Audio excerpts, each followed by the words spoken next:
ഈ റോഡൊന്ന് മുറിച്ചടക്കാൻ ആരെങ്കിലും ഒന്ന് സഹായിക്കണേ. ആ സഹോദരൻ, ഞാൻ സഹായിക്കാം. കുറേ നേരമായി ഇവിടെ നിൽക്കുന്നു, ഒരാളും വരുന്നില്ല. എല്ലാവരും തിരക്കില്ല, അതാ.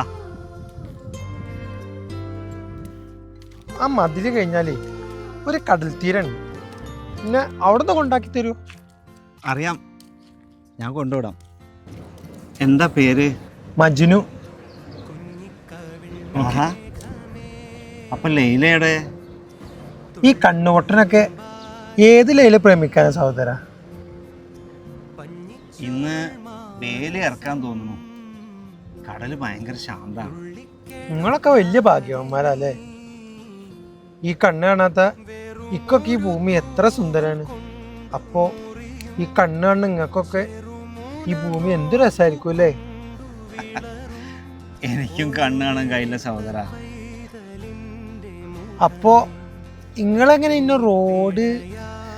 ഞാൻ പറഞ്ഞില്ലേ, എനിക്ക് ഈ തെരുവിൻ്റെ എല്ലാ സ്പന്ദനവും അറിയാം. ഞാൻ വെടിയാ ജനിച്ചത്, അല്ല ആരോ കൊണ്ടുവന്നിട്ടത്. അപ്പൊ പേര്? അറിയില്ല, കണ്ണോട്ടെന്നാ എല്ലാവരും വിളിക്കുക. അതെ കൂട്ടുകാരാ, എപ്പോഴെങ്കിലും ഈ ലോകം കാണണമെന്ന് തോന്നിയിട്ടുണ്ടോ? ഒരിക്കലേ ഞാൻ എൻ്റെ കൂട്ടുകാരനോട് ഒരു ദിവസം മുഴുവൻ കണ്ണ് കെട്ടി ജീവിക്കാൻ പറ്റുമെന്ന് ചോദിച്ചേ.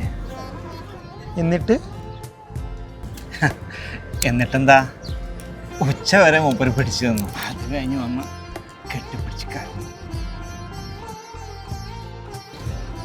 എന്തിനായിരിക്കും അല്ലേ ദൈവം നമ്മളെ ഇങ്ങനെ കണ്ണുപൊട്ടന്മാരായിട്ട് ജനിപ്പിച്ചത്? ഇത്രയും സുന്ദരമായിട്ടുള്ള ഈ ഭൂമി കാണാൻ പറ്റാതെ അല്ലേ? ഓരോ മനുഷ്യർക്കും ഓരോ കർമ്മം ഉണ്ട് എന്നല്ലേ പറയാ. അങ്ങനെ നമുക്കും എന്തേ ചെയ്യാനുണ്ടാവും. ശരിയാ, റോഡ് മുറിച്ച് നടക്കാൻ പറ്റാതെ നിങ്ങൾ റോഡ് മുറിച്ചിന്നെ ഇവിടെ എത്തിച്ചെന്നില്ലേ? ഇത്രയും നേരം എന്നെ കേക്കപ്പോൾ നിങ്ങൾ ഇരുന്നില്ലേ? കുറച്ച് നടക്കാം. നമ്മുടെയൊക്കെ ജീവിതം ഒരുപാട് സങ്കീർണമൊന്നുമല്ല. നമ്മൾ മനുഷ്യന്മാരത് ഉണ്ടാക്കുന്ന എല്ലാ ഇരുട്ടിലും ഒരു വെളിച്ചമുണ്ടെന്ന് മനസ്സിലാക്കണം. അവിടെ ജീവിതം തുടങ്ങും. നമ്മൾ മരിച്ചു പോയാൽ ദൈവം നമുക്ക് കണ്ണു തരിയിരിക്കും അല്ലേ? സ്വർഗത്തിലെല്ലാം കിട്ടുമെന്നല്ലേ പറയാ. അങ്ങനെ കണ്ണു തന്നാ ദൈവത്തിനോട് എന്താ പറയാ? ഭൂമിക്ക് ജനിച്ചു വരുമ്പോ കണ്ണ് തരണേന്ന് പറയും. ഈ ലോകം മൊത്തത്തിൽ കാണാലോ. ശരിയാ.